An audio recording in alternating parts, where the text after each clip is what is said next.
तो दोस्तों welcome to our channel. तो आज हमारा टारगेट डे 3 और अभी तो सिर्फ स्टार्टिंग की है और बहुत सारे बच्चों का फिर से शुरू हो गया है। और ये कोई नई बात नहीं है, ये हम लोगों को पहले से भी पता है कि ये चीजें आती ही हैं। कुछ कामचोर टाइप के बच्चे होते हैं, कुछ लोगों के साथ प्रॉब्लम हो सकती है, लेकिन कुछ बच्चे करना तो नहीं चाहते हैं, मतलब अपनी तरफ से वो 100% एफर्ट कभी नहीं डालेंगे, लेकिन वो ये कहते हैं कि भैया हमसे टारगेट अचीव नहीं हो रहा है। ठीक इसी तरीके से बहुत सारे बच्चे कहते हैं कि भैया हम पढ़ते तो बहुत है, सफल नहीं होते। आपको मैं एक सूत्र दे रहा हूं, सिर्फ आप अपने दिल से बस एक बार ये पूछिए कि क्या आपने उस पोस्ट को पाने के लिए या उस सफलता को पाने के लिए अपनी पूरी जान लगा दी थी।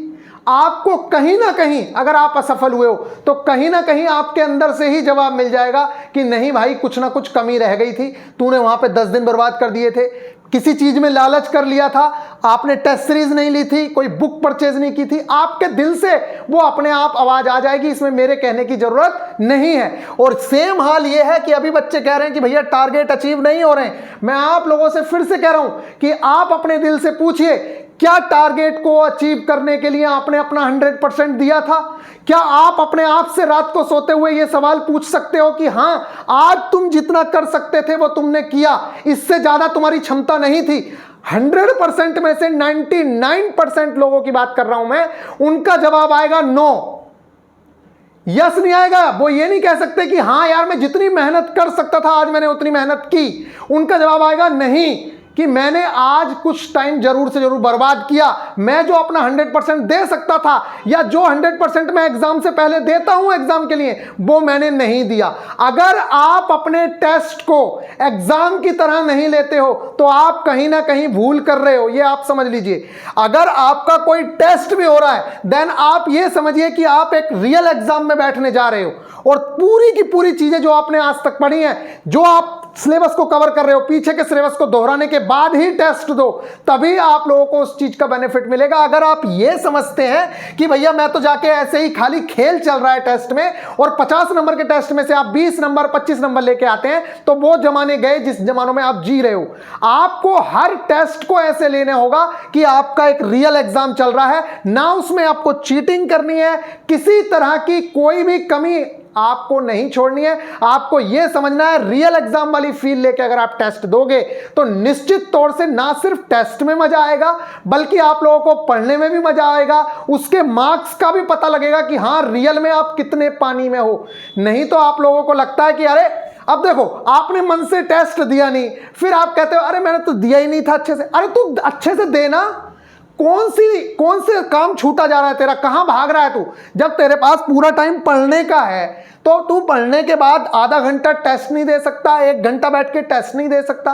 और जब 1 घंटा भाई बैठ के टेस्ट दे सकता है तो उसको एनालाइज कर, देख कि क्या कमी रह गई। और जब तक आप अपनी कमियों को एक्सेप्ट नहीं करोगे, कुछ लड़के हैं जो अभी तक यही रोते हैं सर भैया मैं तो 0.5 से रह गया। अरे आप उस चीज को एक्सेप्ट करो, आप 0.5 से नहीं रहे, आपके जैसे आप 0.5 से फिजिकल के लिए रह गए। अब आप समझिए कि फिजिकल के बाद भी फाइनल कट ऑफ रह गई है, तो आप अपने आप को 0.5 से रह गए क्यों कहते हो? कितने हजार लड़के आपसे ऊपर होंगे उस बीच में, और कितने लड़के जो अभी वेटिंग में है वो भी सब आपसे ऊपर है। सिलेक्शन किसका हुआ? सिलेक्शन होता भी तो कहां होता, सबसे छोटी पोस्ट पे होता, फिर आप रोते। अभी तो टाइम है, ये रोना छोड़ दीजिए, अपने आप को एक्सेप्ट कर लिए, अपने आप को एक्सेप्ट करिए, अपनी कमियों को एक्सेप्ट करिए और आगे बढ़िए कि हां मुझसे कमी हुई है और उस कमी को मैं इस बार इंप्रूव करूंगा। अगर आपने ये कमी एक्सेप्ट नहीं की तो फिर से वही हाल होना है जो पिछली बार हुआ था। इसलिए इन चीजों को याद रखिए। और रोने वाले सिर्फ रोते रहेंगे और जो अचीव करने वाले हैं वो अचीव करते रहेंगे। इतना ज्यादा टारगेट नहीं है। और मैं आप लोगों को गारंटी देता हूं इस बात की कि मैं आपके सर पे लोड नहीं बढ़ने दूंगा, लेकिन मैं निकम्मा भी नहीं बनने दूंगा। अगर आप सोचते हो कि भैया 2 चीजें दे दूं और मैं 2 चीजें आप पूरे हफ्ते करो, तो वो वाली चीजें नहीं हो सकती। हाँ, मैं इतना आपको पता भी है कि आपका कितना सिलेबस निपटता जा रहा है। एक बार जरा इधर निगाह मारना, लो यहां देखो, आपको तो पता भी नहीं चलेगा कि किस तरीके से सिलेबस निपट जाएगा। अगले 2 टारगेट्स के अंदर आपने CBT 2 के कितने चैप्टर्स निपटा लिए होंगे वो ये चीज देख ले। ड्राइंग इंस्ट्रूमेंट आपका कंप्लीट हो गया है, ड्राइंग इंस्ट्रूमेंट यूनिट्स वाला आपका कंप्लीट हो गया है। स्पीड एंड वेलोसिटी चल रहा है, जो इस वाले टारगेट में और अगले वाले टारगेट में पूरी तरीके से खत्म करवा लेंगे। इसके बाद मेजरमेंट आपका आज के टारगेट में है। हम 4 चैप्टर्स को कवर करने वाले हैं सीबीटी 2 के भी। आप देखिए सीबीटी 2 के कितने चैप्टर्स हैं, उसके अंदर आप 4 चैप्टर्स को कवर करने वाले हो। अभी तो सिर्फ तीसरा टारगेट चल रहा है, अगले 2 टारगेट्स के अंदर ये पूरे के पूरे 4 चैप्टर्स आपके कवर हो जाएंगे। कैसे आप बताइए। यूनिट्स आपका कवर हो गया है, इसके बाद मेजरमेंट आज के टारगेट में है, चाल और स्पीड एंड वेलोसिटी आपका जो सीबीटी 1 के लेवल का था वो चीज मैं कवर करवा चुका हूं। अब मैं आप कवर तो आपका सीबीटी 2 के लेवल का भी हो गया, कुछ अलग नहीं है उसके अंदर, लेकिन मैं आप लोगों को दिखाऊंगा जिससे कि आप लोगों को पता चल सके कि हाँ भाई मेरी सीबीटी 2 लेवल तक की तैयारी हो गई। जो आपको सीबीटी 2 का कंटेंट दिया गया है, जो आपको बुक्स प्रोवाइड करवाई गई हैं, उस बुक से भी आप पढ़ोगे। उसके लिए मैं अलग से टारगेट डे में इस चीज को इंक्लूड करूंगा। अगला जो टारगेट आएगा उसके लिए भले ही देखिए अभी क्या है हमारा जो आप लोगों का force and laws of motion है उसको कंप्लीट होने के बाद फिर मैं अगले टारगेट में ये जो पूरा चैप्टर है चाल और वेग, ये सीबीटी 2 के लेवल का करवाएंगे। यूनिट्स भी सीबीटी 2 में किस तरीके की पूछी गई थी वो वाले क्वेश्चंस भी करवाएंगे, मेजरमेंट भी करवाएंगे और ड्राइंग इंस्ट्रूमेंट तो आपका हो ही गया। आप समझिए 4 चैप्टर तो आप अपने सीबीटी 2 के कवर कर चुके हो। अभी दिन ही कितने हुए हैं, तो बेटा अगर अभी से हार मानोगे तब तो रोते रह जाओगे, और अगर दिल से मेहनत कर लोगे तो मुझे लगता ही नहीं कि आप 30 टारगेट तक बहुत ही आसानी से ये सारी चीजों को कर लोगे। लेकिन भैया बहुत सारे स्टूडेंट हैं जिनकी आदत ही है सिर्फ रोने की, तो वो सिर्फ रोते ही रहेंगे और बाकी सिलेक्शन लेने वाले बच्चे आपके सामने सिलेक्शन लेके चले जाएंगे। फिलहाल जिन लोगों को अगर ग्रुप डी इस बैच में ज्वाइन होना है, एएलपी एंड जेई का जो ये बैच चल रहा है, अगर इस बैच में आप लोगों को ज्वाइन होना है तो निश्चित तौर से आप इस बैच को ज्वाइन कर सकते हो। बहुत ही अच्छे तरीके से आप लोगों के जो टारगेट्स हैं वो चल रहे हैं। ये क्या हो गया, सारी की सारी चीजें बिल्कुल जीरो से चल रही हैं। तो अगर आप लोग ज्वाइन करना चाहते हैं तो बिल्कुल क्लासेस ज्वाइन कर सकते हैं। इस समय 501 रुपए में अभी किया हुआ है। अभी सिर्फ तीसरा ही टारगेट है, 2 टारगेट अभी हुए हैं जिसे आप बहुत ही आसानी से कर सकते हैं और 3 से 4 महीने के अंदर आप अपने सिलेबस को पूरी तरीके से कवर कर चुके होंगे। आपकी एक पकड़ हो चुकी होगी और जैसे ही वैकेंसी आएगी आप बहुत ही आसानी से अपने सिलेबस को कवर करके अपनी एक सीट को रिजर्व कर पाएंगे। तो चलिए फिर अब हम बात करते हैं आज के आपके टारगेट पे। लेकिन बिल्कुल भी घबराने की आपको जरूरत नहीं है क्योंकि टारगेट इतने ज्यादा नहीं है जितना आप घबराए हुए हो। फिलहाल यहां पे बात करते हैं, ये आपके रहे टारगेट्स। यहां पे ये है हमारा टारगेट डे 3। अब इस टारगेट में अगर मैं बात करूं तो आपकी जो चीजें रखी गई हैं, सबसे पहले नंबर पर मार्च की जो इंपॉर्टेंट डेट है वो रख दिया है और इसके साथ साथ चंद्रयान 3 मिशन, ये बहुत इंपॉर्टेंट हो गया है। इसरो के आगामी मिशन भी आगे करेंगे हम लोग फिलहाल, क्योंकि ये सारी चीजें अब इंपॉर्टेंट हो गई हैं बहुत ज्यादा। दूसरा अभी प्रधानमंत्री जी को एक अवार्ड मिला है, वो भी इंपॉर्टेंट हो गई है। तो जितनी भी इंपॉर्टेंट इवेंट है वो सारी नजर हमारी रहती है, तो वो सारी चीजें हम लोग कवर कराते रहेंगे। आप लोग तो बस चीजें कवर करते चलिए। मार्च की इंपॉर्टेंट डेट्स मोस्ट इंपॉर्टेंट हैं, इसको आपको करना है। इसके साथ साथ अगर मैं बात करूं आप लोगों को चंद्रयान मिशन, इसका कंटेंट भी मैं दूंगा, वीडियो भी मैं दूंगा, आप बस उस चीज को कवर करिएगा, नोट्स बनाते चलिएगा इन टॉपिक्स के। भारत की 15वीं राष्ट्रपति इंपॉर्टेंट है, 14वीं उपराष्ट्रपति, यह भी टॉपिक कवर करना है।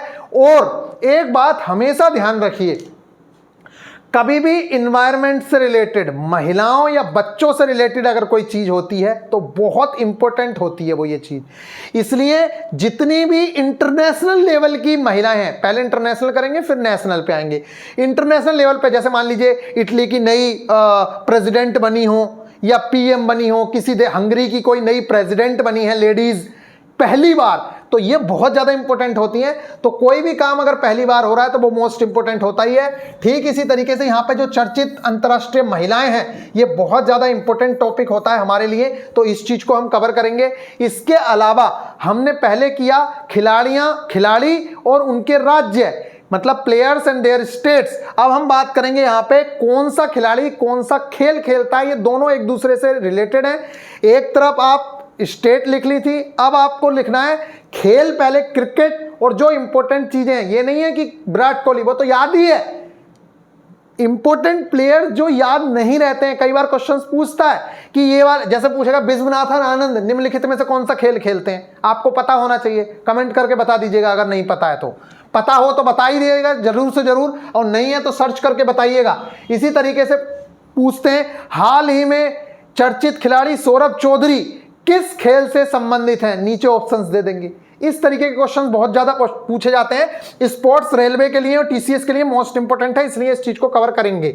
ठीक है, साइंस में अगर मैं आप लोगों की बात करूं तो साइंस में आप लोगों का नेक्स्ट चैप्टर की ओर हम रुक कर गए हैं। बिल्कुल घबराना मत, बिल्कुल मत घबराना, वो इसलिए क्योंकि अभी जो इसके आगे टारगेट आएगा उसके बाद मैं आप लोगों को पूरा टाइम दूंगा कि आप अपने सीबीटी 2 की जो बुक है उससे भी सिलेबस को कवर कर लीजिए, जिससे कि आपके दिल में संतुष्टि हो जाए कि हाँ भाई मैंने ना सिर्फ एनसीईआरटी पढ़ी है बल्कि सीबीटी 2 की जो बुक है उसके अंदर जो कंटेंट दिया हुआ था मैंने वो भी पढ़ा है। तो उसके लिए भी मैं आप लोगों को पूरा टाइम दूंगा, बिल्कुल टेंशन लेने की जरूरत नहीं है। बस आप जितना कराया जा रहा है उस चीज को कर लीजिए। वो इसलिए नहीं कराया है क्योंकि force and laws of motion, ये दो चैप्टर, अगर force and laws of motion और मोशन अगर ये दोनों चैप्टर एक साथ हो जाते हैं, एक मिनट बस, क्योंकि ये जो दोनों चैप्टर्स हैं मोशन और force and laws of motion, ये दोनों एक दूसरे से मिले हुए हैं।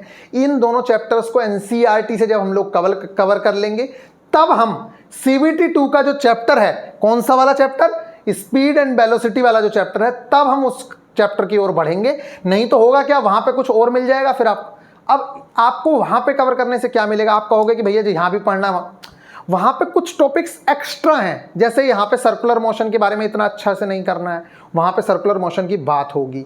इसी के साथ साथ वहां पे आप लोगों को प्रोजेक्टाइल मोशन के बारे में बात करेंगे, प्रक्षेप्य गति की बात करेंगे, जो यहाँ पे नहीं है लेकिन वहां के सिलेबस में है। तो आप देखेंगे कि जब आप उस चैप्टर को खोलेंगे तो 90% चीजें तो सेम होंगी, 10% चीजें अलग होंगी। तो उन 10% को भी कवर कर लेना, जिससे कि सीबीटी 1 और सीबीटी 2 दोनों के सिलेबस को आप एक साथ कवर कर सकें। ये वाली चीजें आपको ध्यान में रखनी है। बाकी मेरे माइंड में पूरा का पूरा मैप है, उसी के हिसाब से आपको लेके चल रहा हूं कि जैसे ही मैंने फिजिक्स क्यों शुरू की 9th की, उसके पीछे रीजन है, जिससे कि आपके दिमाग में भी ये चीज छप जाए कि बहुत आसान है, आप बहुत आसानी से चीजें करते चले जा रहे हो। क्यों? क्योंकि जैसे ही देखिए यूनिट्स एंड मेजरमेंट हुआ, इसके अलावा स्पीड एंड वेलोसिटी होगी, उसके अलावा वहां पे भी वर्क एंड एनर्जी है और यहां भी फिजिक्स में वर्क एंड एनर्जी है। जब मैं यहां का वर्क एंड एनर्जी करा दूंगा फिर मैं उसका वर्क एंड एनर्जी कराऊंगा, तो उसमें थोड़ा सा हाई लेवल के क्वेश्चंस हैं, यहां पे बेसिक्स हैं। तो 80% एनसीईआरटी से हो जाएगा, 20% वहां से हो जाएगा, तो 100% जो हो जाएगा सीबीटी 2 का वो कवर हो जाएगा। सीबीटी 1 और सीबीटी 2 दोनों की दोनों चीजें कवर हो जाएंगी। तो इस तरीके से हम सिलेबस लेके चलेंगे। मैं कह रहा हूं सिर्फ 10 टारगेट, आप सिर्फ 10 टारगेट देख लो, आपको पता चल जाएगा कि आपका कितना सिलेबस निपट गया। 10 टारगेट के अंदर ही आपको पता चल जाएगा कि मेरा मैथ्स का कितना सिलेबस निपट गया और मेरा साइंस का कितना सिलेबस निपट गया, मेरा रीजनिंग का कितना सिलेबस निपट गया, सारी की सारी चीजें पता चल जाएंगी टारगेट के बारे में भी। ठीक है, बात करते हैं साइंस की। तो ये मैंने बता दिया आपको, force and laws of motion, इसे कंप्लीट नहीं करना है अभी, सिर्फ थियोरेटिकल पार्ट जो हमने एनसीईआरटी दे रखी है, ये मार्किंग मैं आप लोगों को प्रोवाइड करवाता ही हूं एनसीईआरटी की। तो एनसीईआरटी आप लोगों को कवर करनी रहेगी। जो मैं मार्किंग दूंगा उससे मार्किंग से आप अपनी नोट्स जो बना रहे हैं या उसके ऊपर जो लिख रहे हैं वो जरूर से जरूर लिख लीजिएगा। ये देखिए इस तरीके से, इसका लेक्चर भी मैं प्रोवाइड करवाऊंगा आप लोगों को। ये जितनी भी इंपॉर्टेंट चीजें रहती हैं ये देख सकते हैं आप यहाँ, ये सारी की सारी चीज़ें इसके अंदर लिखी हैं, तो ये मैं दे दूंगा आप लोगों को। ये देखिए जितनी भी मोस्ट इंपॉर्टेंट चीज़ है ये सारी की सारी करना आप लोगों के लिए मोस्ट इंपॉर्टेंट है। एनसीईआरटी की एक एक लाइन से क्वेश्चन उठ के आएगा। अगर कोई टीचर ये कहता है कि मेरी इस किताब से पढ़ लो, अब आपको एनसीईआरटी पढ़ने की जरूरत नहीं है, ये समझ लो आपके साथ फिर से नाइंसाफी हो रही है, आपका सिलेक्शन फिर से रह सकता है। क्यों पढ़ लें जब मेरे सिलेबस में लाइन लिखी हुई है कि एनसीईआरटी, तो मैं इधर उधर की चीज क्यों पढ़ूंगा? जब मेरी एनसीईआरटी हो जाएगी तब मैं दूसरी चीज पढ़ूंगा, उससे पहले नहीं। ये गांठ बांध लो, गांठ, और ये गांठ तब तक नहीं खुलनी चाहिए जब तक एनसीईआरटी कंप्लीट ना हो जाए। ठीक है, ये वाली बात ध्यान रखिए। नेक्स्ट, ये वाला फाइनल पार्ट रह गया था, इसका ये भी खत्म हो गया है अब, और आपको पता चल गया होगा कि आपका 1 नंबर लगभग यहां से भी कवर हो जाएगा। जो उपकरण और उनके कार्य से क्वेश्चन पूछा जाता है, 3 पार्ट में बांटा था। पहला पार्ट में आपको दे दिया था, तो 3 टारगेट्स में ये वाले टॉपिक खत्म हो गए। अब आगे हम दूसरे टॉपिक्स उठा लेंगे, बायो भी उठाना शुरू करेंगे।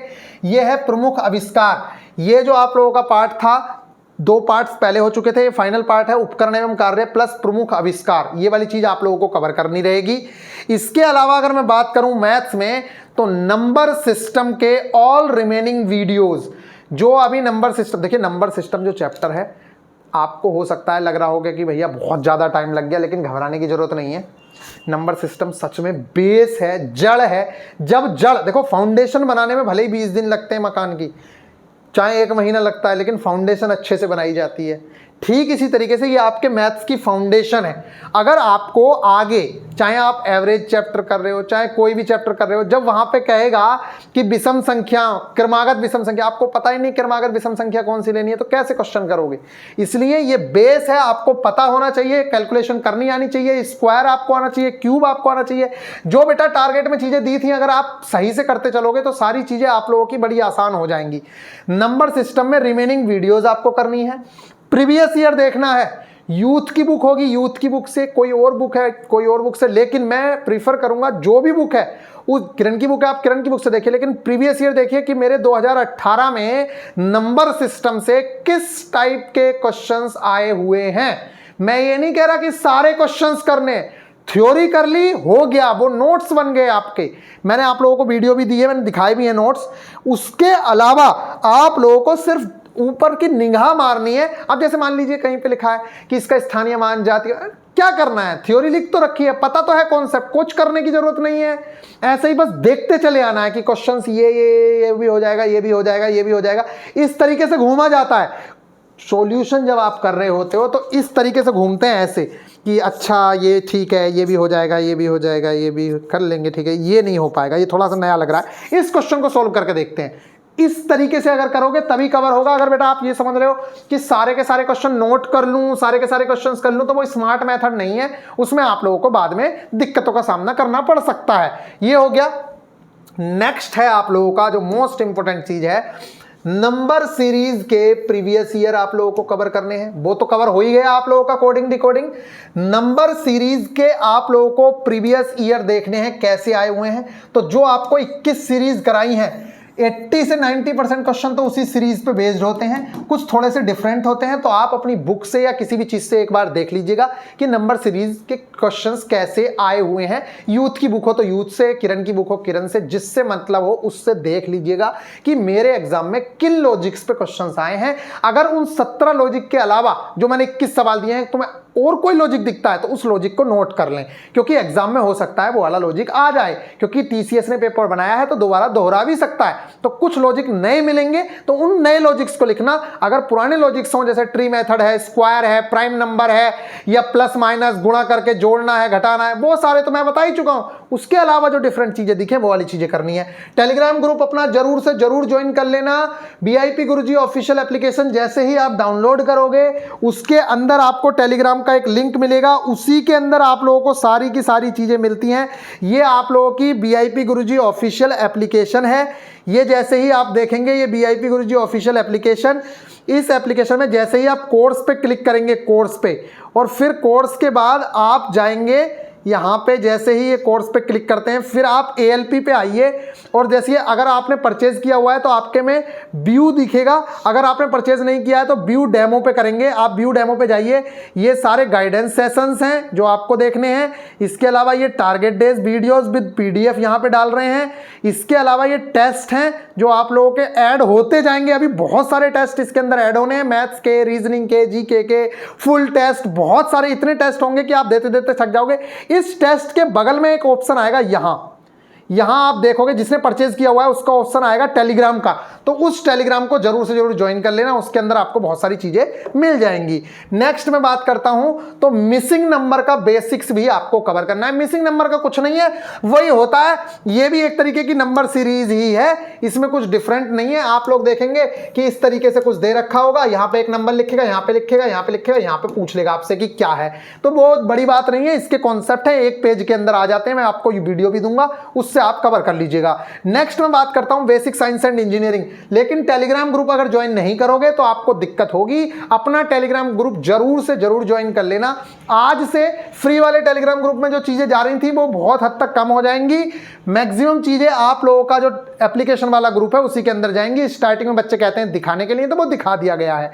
बेसिक साइंस एंड इंजीनियरिंग में आपको आज के टारगेट में देखना है कि मेरे यूनिट से कैसे क्वेश्चंस आए थे 2019 में, और इसके अलावा जो मेजरमेंट एक नेक्स्ट यूनिट है, देखिए यूनिट से एक अलग यूनिट है, मतलब मात्रक वाली जो है एक यूनिट नंबर 1 मान लीजिए, और यूनिट नंबर 2 मेजरमेंट है। तो मेजरमेंट में क्या है, मेजरमेंट के अंदर कुछ इतना बड़ा इंपॉर्टेंट नहीं है, लेकिन मेजरमेंट के अंदर कुछ चीजें आती हैं, जैसे कि लीस्ट काउंट क्या होती है, ठीक है, स्केल की रेंज क्या होती है, रेंज और स्पान में डिफरेंस क्या होता है, एक्यूरेसी क्या चीज होती है, सेंसिटिविटी क्या होती है, प्रिसीजन क्या होता है, स्टेबिलिटी क्या होती है, टॉलरेंस क्या होती है, कितने टाइप्स की एरर होती है, कैलिब्रेशन कैसे किया जाता है, बस कुछ नहीं है। ये छोटी छोटी डेफिनेशंस हैं, इनके डेफिनेशन से डायरेक्ट क्वेश्चंस पूछने को मिल जाते हैं। लेकिन मैं आपको बता दूं, एज अ गाइडर आपको बताऊं तो पिछली बार यहां से कोई क्वेश्चन नहीं आया था,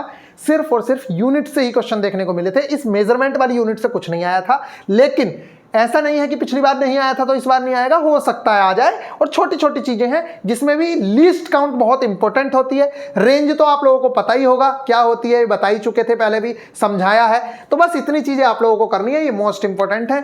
फिलहाल ये आप लोगों के जो टारगेट्स थे वो ये थे। अगर आप ज्वाइन करना चाहते हैं VIP गुरुजी ऑफिशियल एप्लीकेशन को, तो प्ले स्टोर पर जाइए, वहां से डाउनलोड कर लीजिए VIP गुरुजी ऑफिशियल एप्लीकेशन, और 501 रुपए में आप अपनी CVT 1 और CVT 2 की तैयारी स्टार्ट कर सकते हो, एक बेहतर गाइडेंस के अंदर, जो आप लोगों को लाइफ टाइम काम देगी। ये नहीं कि LP, मान लीजिए भगवान ना करे कि आपका सिलेक्शन ना हुआ, तो ग्रुप D के अंदर पूरी तरीके से आप लोगों के कारगर है, JEE के लिए पूरी तरीके से कारगर है। UP पुलिस में जाओगे, सिर्फ हिंदी अलग से पढ़नी है, बाकी तीनों सब्जेक्ट एज इट इज आप लोगों के काम आने वाले हैं, चाहे वो स्टैटिक जीके हो, चाहे वो रीजनिंग हो, चाहे वो मैथ्स हो।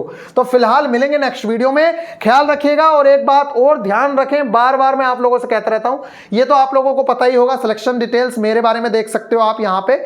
इसके अलावा जो बहुत सारे बच्चे रहते हैं, तो ये देखो सैलरी मैं इसीलिए लगा के रखता हूं कि आप इस चीज को अपने दिमाग में रखिए कि आप इस 60,000 सैलरी के लिए पढ़ रहे हो, जो स्टार्टिंग होगी आपकी सैलरी। अगर आप 60,000 रुपीज सैलरी लेना चाह रहे हो, तो निश्चित तौर से आपको उसी के अनुसार मेहनत भी चाहिए। ये नहीं है कि भैया सैलरी तो आप 60,000 चाहते हो, मेहनत आप 0 रुपए की नहीं करना चाह रहे, 10,000 रुपए की मेहनत नहीं कर रहे। अरे जो आदमी 10,000 रुपए की नौकरी कर रहा है, वो भी 8 घंटे दे रहा है बेटा। आपको मैं कह रहा हूं, आप मेरे कहने से अगर आप पढ़ ही रहे हो, तो दिल से सिर्फ और सिर्फ कितने मिनट, कितने घंटे, जितने घंटे 10,000 रुपए की नौकरी वाला देता है ना, उतने घंटे आप अपने दे दीजिए इस पढ़ाई को। किसी का माई का लाल आपका सिलेक्शन नहीं रोक सकता। कितने वो 8 घंटे देता है ना, आप 8 घंटे अपनी पढ़ाई को दे के देखो, सिर्फ और सिर्फ 6 महीने दे लो आप, सिर्फ 6 महीने, बाकी नहीं। 6 महीने दे लो, कितने रुपए कमाएगा 6 महीने में? 60,000 रुपए। आप सिर्फ 6 महीने दो, फिर आप हर महीने 60,000 रुपए कमाने लायक हो जाओगे। लेकिन अगर आप नहीं दोगे तो फिर भटकते रहो, रोते रहो, मिलते रहो। मिलेंगे नेक्स्ट वीडियो में, ख्याल रखिएगा, टेक केयर।